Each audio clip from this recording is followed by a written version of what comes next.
Hello, bonjour à tous, j'espère que vous allez tous bien. Aujourd'hui on se retrouve pour parler de livres d'occasion. Vous le savez, j'essaye d'acheter des livres d'occasion en règle générale plutôt que des livres neufs. Et je vends aussi pas mal mes livres puisque je ne les garde pas. Ce qui fait qu'en fait j'utilise plusieurs canaux différents. Je me suis dit que ça pouvait être sympa de les résumer en une seule vidéo puisqu'il y en a pas mal et on peut facilement s'y perdre. Et puis je pense qu'il y en a que pas beaucoup de gens connaissent. Donc voilà, c'est l'occasion. Je pense que je ne les connais pas tous, c'est même sûr et certain. N'hésitez pas à mettre en commentaire s'il y en a que j'ai pas cité, ça pourra faire qu'aider. Je vais essayer de regrouper un peu par thème parce qu'en fait il y en a qui se ressemblent quand même pas mal. Je pense que le plus gros et celui qui vient le premier à l'esprit aujourd'hui, c'est Vinted, qui est donc une plateforme de vente de particulier à particulier, d'objets d'occasion. Bon, à la base c'était fait pour les vêtements et ça s'est démocratisé maintenant pour les livres aussi. Pour les livres, pour les meubles, enfin pour plein de trucs. Donc vous pouvez très bien vendre sur ce site, c'est totalement gratuit pour le vendeur. Sauf qu'ils prennent des frais qui peuvent s'avérer assez élevés. Et le gros avantage pour moi de cette plateforme, c'est que en fait tout ce que vous avez à faire, c'est prendre en photo votre livre, remplir la description, le scanner et ça remplit automatiquement pour vous certains champs comme l'auteur, l'ISBN, etc. Donc vous gagnez un peu de temps. Définir votre prix et à peu près la taille de l'envoi que ça va être, c'est à peu près tout. Et une fois que quelqu'un achète votre livre, en fait, vous n'avez plus qu'à le mettre dans un colis et le faire partir, sachant que Vinted vous avance les frais de port en fait. Enfin, il paye pour vous les frais de port, donc vous avez juste à littéralement imprimer le bordereau et c'est bon, vous n'avez rien à payer de votre poche. Donc ça peut être pratique, mais ça peut être assez fastidieux aussi, puisque il faut prendre en photo un à un tous les livres, il faut remplir la description pour chaque livre, donc c'est une nouvelle annonce à chaque fois. Vous êtes obligé, vraiment, vous êtes obligé de tout faire un par un, donc ça peut être très très long et très fastidieux. Donc c'est un peu le désavantage. Et le plus gros désavantage aussi pour moi, c'est le service client. Alors au départ, ils étaient bons, mais de plus en plus on entend parler d'arnaques sur Vinted et sur le fait que le service client n'est pas au top et que potentiellement si vous êtes un vendeur vous pouvez facilement vous faire arnaquer, puisqu'il me semble que si les acheteurs déposent une réclamation parce que par exemple vous avez mis qu'il était en bon état et en fait pour l'acheteur il n'est pas du tout en bon état, le service client aura tendance à favoriser l'acheteur et donc à le rembourser et à lui dire de garder le livre ou alors de le renvoyer à ses frais, ce qu'en général il ne fera pas. Mais je n'ai personnellement pas eu ce cas-là, donc je parle de oui dire, donc mes infos ne sont pas totalement sûres et certaines. Mais sachez que potentiellement il peut y avoir des arnaques puisque c'est du particulier à particulier et ça marche sur la bonne foi. Voilà. Mais par exemple, si vous êtes habitué à vendre vos vêtements, ça peut être une solution pour vendre vos livres sans forcément démultiplier les canaux de vente. Dans le même genre, vous avez Le Bon Coin. Je pense que j'ai pas besoin de vous présenter, vous connaissez le même principe, particulier à particulier. Vous postez une annonce en mettant en photo vos livres, une description, un état, etc. Et comme sur Vinted, en fait, si l'acheteur achète et choisit le mode de livraison, je sais pas, par exemple la poste, vous avez juste à envoyer le colis. Et par exemple, il peut aussi faire du main à main si vous préférez être payé en liquide. C'est vous qui définissez ça pendant la rédaction de l'annonce. Même chose, c'est du particulier à particulier, donc il peut y avoir des arnaques, faire très attention toujours. Comme pour Vinted aussi, ça peut être très fastidieux parce qu'il faut faire les annonces une par une. C'est un peu le même problème sur les deux, les deux plateformes se ressemblent énormément. Maintenant, si vous êtes acheteur, si vous cherchez un livre d'occasion, ce n'est pas forcément les plateformes que je vous recommanderais, puisque ça peut être très fastidieux de trouver le livre que vous recherchez. Les deux plateformes intègrent un système de recherche qui vous permet de chercher via le titre du livre, et je sais pas, je pense que via l'ISBN ça doit marcher aussi, parce que sur les deux, quand vous créez l'annonce, vous référencez l'ISBN du livre, donc ça doit vous aider un peu à chercher.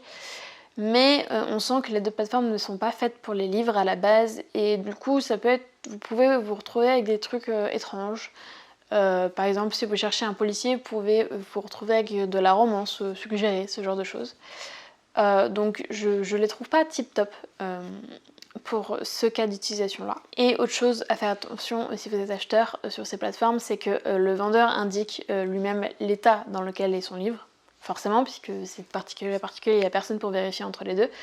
Et donc, comme je le disais plus tôt, ça fonctionne sur la bonne foi. Donc si l'auteur a mis, si le vendeur a mis bon état et qu'au final, bon état pour lui, ça veut dire 2 pages déchirées, bah vous pouvez pas le savoir en fait avant d'acheter le livre. À moins que ce soit totalement visible sur la photo et qu'il ait eu la bonne idée de mettre des photos détaillées des défauts, ce qui n'est pas tout le temps le cas. C'est un peu un petit bonheur, au petit bonheur la chance. Mais c'est un problème récurrent sur tous les canaux de vente, ça de toute façon. Un peu dans le même principe, mais cette fois, pensez pour les livres, j'ai découvert récemment l'application Book Village. J'ai oublié de le préciser au début de la vidéo, je le fais maintenant, tant pis. Cette vidéo n'est pas du tout sponsorisée en partenariat avec aucune application. Je vous parle de mes propres expériences et de ce que j'ai pu trouver moi-même. Je ne suis payée par personne. Voilà, donc c'est totalement objectif ce que je vous dis. J'en étais où Book Village, oui, c'est donc fait pour les livres, puisque c'est en fait le même principe que Vinted, donc de particulier à particulier, sauf que quand vous allez mettre en vente votre livre, vous allez le scanner, et pour chaque livre, il y a une fiche unique. Ce qui, pour le vendeur, va vous faciliter un peu la vie, puisqu'au final, vous avez juste à rajouter des photos si vous le désirez, vous n'êtes même pas obligé. Rajouter une description pour préciser un peu l'état, si vous le désirez, vous n'êtes pas obligé non plus. Par contre, vous allez choisir l'état, forcément, et le prix que vous voulez. Niveau des frais, vous avez 99 centimes de frais, donc c'est des frais fixes. Donc si vous vendez votre livre 20 €, ça vous reviendra beaucoup moins cher de le vendre sur Book Village que sur Vinted. Comme vous avez une fiche unique par livre, c'est beaucoup plus facile de s'y retrouver, ne serait-ce que si vous êtes acheteur. Parce que vous allez taper le livre de votre choix et vous allez avoir une liste déroulante et vous n'avez plus qu'à cliquer en disant c'est celui-ci que je veux et on va vous proposer que celui-ci. Avec une option, si jamais personne ne l'a mis en vente à ce moment-là, vous pouvez dire je suis intéressée par ce livre et vous allez recevoir une notification quand quelqu'un va le mettre en vente. Ce qui peut être pratique notamment si vous cherchez un collector par exemple. Par contre, petit défaut de la plateforme, c'est que comme il y a une fiche unique par livre, donc par ISBN, vous n'êtes pas assuré de recevoir forcément le livre qui est en photo. C'est-à-dire que si par exemple une édition, je sais pas, Pocket Jeunesse, qui est en photo d'il y a 6 mois et que vous vendez une édition Pocket Jeunesse mais qui a été éditée il y a 3 ans, qu'ils ont revu le design entre temps, vos 2 livres ne vont pas correspondre, mais pour autant ça va être la seule fiche unique et si vous ne décidez pas de mettre des photos de votre livre, la personne qui va acheter ne pourra pas savoir que ce n'est pas le design qu'elle a vu en photo qu'elle va recevoir et elle ne pourra pas se retourner contre la plateforme puisque c'est une des règles, on vous prévient quand même. Le site vous prévient que c'est une petite différence qui peut arriver, mais vous ne pourrez pas vous retourner contre le vendeur si c'est le cas. Mais en général, les vendeurs font des photos de leurs livres, ne serait-ce que pour montrer l'état. En tout cas, moi je le fais à chaque fois, parce que je sais que c'est quand même plus facile de faire confiance en voyant les photos. Si vous voulez être sûre et certaine d'avoir l'édition que vous voulez, il faudra prendre une annonce avec photo. Là encore, le petit défaut, c'est que on fonctionne sur la bonne foi, donc l'état, c'est un peu subjectif et c'est un peu au petit bonheur la chance. Malheureusement, on ne peut pas y faire grand-chose. On ne peut pas trop contrôler ce que les gens décident de mettre. J'ai personnellement passé une commande sur cette application il n'y a pas si longtemps, enfin sur chacune, mais sur celle-ci en particulier. Et j'ai notamment eu un problème avec ma commande, c'est-à-dire que la vendeuse avait oublié de m'envoyer des livres. Du coup, j'ai contacté le service client. Et chose assez positive pour le dire, ils m'ont répondu dans la demi-heure alors que je l'ai contacté un samedi. Et j'ai eu une réponse totalement personnalisée. Je suis sûre et certaine que ce n'était pas un robot parce que la réponse était parfaitement adaptée à ma situation. Donc ça c'est bien. On sait qu'au moins ils réagissent rapidement et en fonction de la situation. Donc vous n'avez pas affaire à un scénario préétabli et les arnaques sont plus difficiles, on va dire, dans ce cas-là. Maintenant, si on reste sur internet, mettons vous n'avez pas envie de passer 3 heures à faire vos annonces pour chaque livre, c'est tout à fait possible, notamment avec, alors j'ai Momox qui me vient en tête, mais il y a plein d'autres sites, vous avez Gibert Jeunesse aussi, Gilbert Joseph, pas Jeunesse, pardon. Et je sais qu'il y en existe d'autres. Recycle le livre aussi, il me semble. Pour les 2 premiers, parce que je suis pas totalement sûre du 3e, donc je vais pas m'engager. En tout cas, pour les 2 premiers, c'est sûr et certain, vous avez juste à scanner votre livre. L'application dédiée au service vous dit s'ils le reprennent ou pas, s'ils le reprennent à quel prix. Et ensuite, vous n'avez plus qu'à valider le panier, mettre tout dans un carton, imprimer le bordereau de livraison qu'ils vous donnent et à l'envoyer. Le gros point noir pour moi, c'est qu'ils ne reprennent que les livres en très très bon état. C'est-à-dire qu'ils sont particulièrement pointilleux de ce que j'ai pu voir sur internet pour avoir affaire à eux quelques fois. Si vous envoyez votre colis, parce qu'il y a une petite nuance, vous allez voir, si par exemple votre couverture est cornée, si le dos est cassé, ça, on ne peut pas y faire grand chose. Si vous avez une page de plié, en fait, ils peuvent très bien, à la réception du colis, vous dire bah non, celui-là, il ne nous voit pas. Vous avez le choix entre vous faire renvoyer le livre, mais je crois que c'est à vos frais. Donc voilà, c'est pas très très rentable, surtout quand on vend les livres, c'est pas très cher en général. Et on sait ce que c'est les frais de port aujourd'hui. Soit ils gardent leur livre, mais c'est tout bénef pour eux, c'est-à-dire ils en font ce qu'ils veulent et ils vous donnent juste rien en échange. Ils vous disent d'ailleurs qu'ils vont recycler les livres. Je suis pas sûre à 100% de cette info, puisque il y a des gens qui ont acheté sur ces sites-là. J'ai notamment pu le faire avec Gibert. Et quand on achète en ligne, c'est pas rare qu'on se plaigne de l'état des livres qui est annoncé comme très bon état alors qu'en fait ils ne le sont pas. Là, on n'est pas de particulier à particulier, c'est une entreprise qui fait ça, donc on est un peu en droit de se plaindre parce que bon, ils sont censés faire ça toute la journée, donc ils sont censés être quand même honnêtes et avoir leur propre échelle. Si ils sont aussi pointilleux pour la réception des livres qu'on leur vend, en fait, ils devraient l'être aussi pour les livres qui eux, ils vendent. Mais je ne suis pas sûre que ce soit le cas. Maintenant, il y a une petite notion, je pense pas que ce soit possible avec Momox, mais avec Gilbert Joseph, vous avez des points de vente. Ce qui fait que une fois que vous avez votre carton de livre, vous pouvez très bien dire, bah en fait, je vais directement en boutique déposer le colis. Vous avez un bonus si vous faites ça. C'est-à-dire que, mettons, Gilbert Joseph, vous annoncez qu'il reprenait vos livres 10 €. Vous allez avoir, je crois que c'est 20% de plus sur le prix de rachat si vous le déposez le colis en magasin, puisque pour eux, ils n'auront pas à payer les frais de port, donc c'est tout bénéf pour eux, donc ils vous reversent un peu de cet argent-là. Maintenant, vous n'êtes pas obligé de passer par l'application non plus, parce que si vous avez un point de vente, comme moi c'est le cas parce que j'habite dans une grande ville, je peux directement aller en magasin au service de rachat de livres, pardon, leur dire bah voilà, je voudrais que vous repreniez ces livres.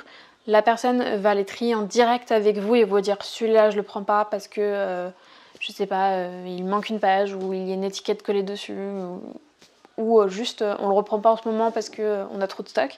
Il vous annonce un prix de rachat, vous dites si vous êtes d'accord ou pas.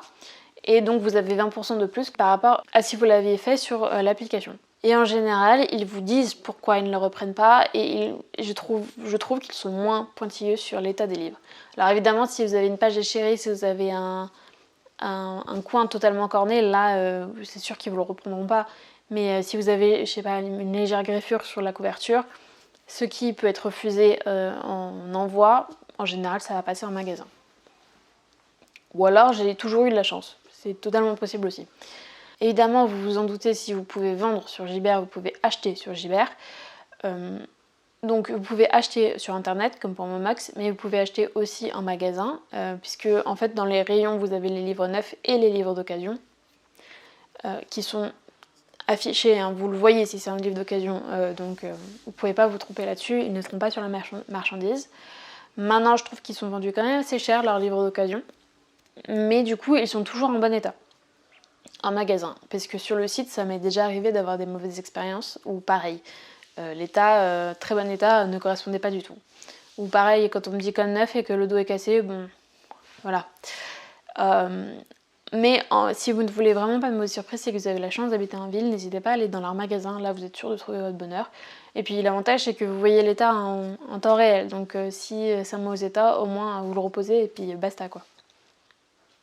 Sachant qu'en plus, si vous achetez un livre neuf par contre, vous avez une réduction si vous avez la carte. Donc Vraiment, c'est très intéressant pour les lecteurs assidus Gilbert Joseph. Maintenant, vous avez encore un autre système qui est l'application BAL. Alors, Bourse aux livres. Je l'ai utilisée et je ne la recommande pas forcément. Notamment si vous voulez vendre, puisque en fait le principe est le même que pour Gilbert Joseph ou Momox. Vous scannez vos livres, vous les mettez dans un carton, vous leur envoyez. Vous pouvez leur envoyer des livres qui ne sont pas en très très bon état, mais en fait eux vont se charger de les vendre pour vous. Sur leur site, ils vont créer les annonces, et en fonction de l'état, ils mettent un prix plus ou moins haut. Et donc quand vous scannez vos livres, d'ailleurs, ils vous annoncent, nous pensons qu'ils pourraient se revendre, je sais pas moi, 10 € en fonction de la cote du marché, mais c'est si il est en très bon état. Vous n'avez aucune garantie que quand ils vont le mettre en vente, ce ne sera pas à 6 € par exemple. Donc ils le reçoivent, ils le mettent en vente, ils les valident, et pendant 6 mois, en fait, vous leur donnez l'exclusivité de ces livres. Donc pendant 6 mois, ils vont être en vente sur leur site. Si quelqu'un les achète, si quelqu'un achète votre livre, vous recevez le montant de la vente avec une commission en moins, il me semble, sur votre compte. Vous pouvez en faire ce que vous voulez, vous pouvez utiliser cet argent pour racheter des livres sur leur plateforme, des livres que d'autres gens auront mis en vente. Ou vous pouvez dire, je veux les prendre sur mon compte. Maintenant, si, mettons, vous avez envoyé 4 livres, ils mettent un peu de temps à se vendre, et que vous avez envie d'acheter des livres, tout simplement, vous pouvez très bien dire sur votre application, dire je veux une avance sur ce livre-là, je sais qu'il va se vendre, donc je veux que, mettons, s'ils les mettent en vente à 5 €, je veux que ces 5 € me soient versés sur mon porte-monnaie et les utiliser sur le site. Donc ça vous fait gagner du temps. Maintenant, je ne sais pas ce qui se passe si au bout des 6 mois, le livre n'est pas vendu et que vous avez demandé une avance. Mon avis, c'est que vous devez payer votre poche. Ce qui me paraît pas déconnant. Mais là où je ne vous le conseille pas, cette application, c'est que j'ai envoyé des livres. Alors j'en ai pas envoyé des centaines, j'en ai envoyé même pas une dizaine, même pas je crois. Et c'est pas des livres très connus. Mais je n'ai aucune vente jusqu'à maintenant. Donc je doute qu'il y ait un très très fort trafic sur le site qui fasse que ce soit très intéressant pour le moment. Et en fouillant un peu, j'ai vu pas mal d'avis négatifs sur pareil, quand vous achetez des livres, l'état n'est pas du tout annoncé, l'état n'est pas du tout celui annoncé. Donc beaucoup de gens sont déçus. Maintenant, ça prendra avec des pincettes parce que on se plaint beaucoup sur internet, mais en général, quand c'est positif, on le dit moins. Là, je suis très intéressée d'avoir vos retours en commentaire pour savoir si vous avez déjà utilisé, ne serait-ce que pour savoir si je continue à utiliser cette application ou pas. Ensuite, si vous ne voulez pas revendre vos livres sur internet, ce qui est tout à fait même possible, ou si vous voulez les revendre très très rapidement, vous avez la possibilité de les ramener dans les librairies. Puisque aujourd'hui, pas mal de librairies, je sais qu'au moins les... Alors, quand je dis librairie, je parle des chaînes. Puisque je sais qu'au moins des sites Fnac, Cultura reprennent les livres d'occasion aujourd'hui. Par contre, ce ne sera pas des tarifs mirobolants. Vraiment, les tarifs sont très très bas. Je pense que si on arrive à 1 €, on est content avec les livres, puisque je pense que les nouveautés sont repris un peu plus cher que les autres, mais on n'est pas au-delà des 5 €, hein, clairement pas. Maintenant, si vous voulez vous débarrasser de livres assez rapidement et que vous ne voulez pas forcément vous faire beaucoup d'argent, ça peut être une solution. Vous n'avez pas à vous embêter à poster des annonces, vous avez juste à y aller directement, vous avez votre bon cadeau directement. Voilà. Maintenant, en général, comme c'est des bons cadeaux, justement, vous êtes obligé de racheter dans la même librairie. Et en tant qu'acheteur, je sais ça peut être une solution, mais on sent que ces services viennent d'être mis en place, qu'ils n'ont pas énormément de stock. Et pour le coup, je trouve que les livres sont soit très vieux, soit en très mauvais état. Je sais pas si c'est juste moi qui n'ai pas eu de chance, qui ne sais pas chercher, mais voilà, je suis un peu déçue de ce côté-là. Maintenant, vous pouvez très bien acheter des livres neufs avec le bon d'achat. Il n'y a rien qui vous oblige à racheter des livres d'occasion derrière. Enfin, la dernière solution que je connais et qui me vient en tête, c'est les marchés aux livres. Alors je pense que ce sera plus adapté aux personnes qui vivent en ville, malheureusement, puisque les marchés aux livres, il ne doit pas y en avoir en pleine campagne, au moins. Au moins sur les marchés aux livres, pareil, vous pouvez ramener directement vos livres, les proposer aux vendeurs sur leurs étals et ils vous disent directement combien ils vous en prendront. Maintenant, je pense que le prix ne sera jamais très haut puisque forcément il faut qu'ils vivent leur vie aussi et qu'en général ils les revendent. Alors je trouve que les prix auxquels ils les revendent ne sont pas très bas non plus, surtout que ça a tendance à augmenter. Mais forcément ils ne vont pas vous payer 10 € sur un livre qui en valait 20 de base. Bah si, dernière solution qui est tellement évidente qu'elle m'est même pas venue à l'esprit quand j'ai écrit la vidéo, c'est les vides-greniers. Alors là par contre il faut vous lever tôt en général pour trouver quelque chose d'intéressant et il faut quand même pas mal fouiller. Mais si vous cherchez à acheter des livres vraiment pas chers, c'est peut-être là où vous avez le plus de chances d'en trouver. Parce que les gens essaient de se débarrasser et normalement les gens sont honnêtes et n'essayent pas de tirer les prix vers le haut et vous n'avez pas d'intermédiaire entre les deux ni frais, donc bon. Mais il faut fouiller à peu près de partout. Et bon, si vous êtes vendeur, c'est peut-être pas la solution idéale parce que étant donné qu'en général les places sont payantes, si vous ne vendez que des livres, il faut que vous vendiez un sacré paquet pour que ce soit rentable. Mais si par exemple vous avez à vendre plein de choses chez vous, au moins vous pouvez en profiter pour vendre vos livres. Voilà, je pense que je vous ai pas appris grand chose, mais ça pouvait être intéressant, ne serait-ce que par exemple la bourse aux livres ou Book Village, je les connaissais pas il y a quelques mois, donc je me dis qu'il y en a beaucoup qui peuvent ne pas connaître encore. Comme je l'ai dit au début de la vidéo, n'hésitez pas à me dire en commentaire si vous en connaissez d'autres. On va essayer de tous les référencer au moins. On aura peut-être une liste exhaustive. N'hésitez pas à vous abonner. Et puis moi, je vais vous souhaiter de très bonnes lectures en attendant la prochaine vidéo.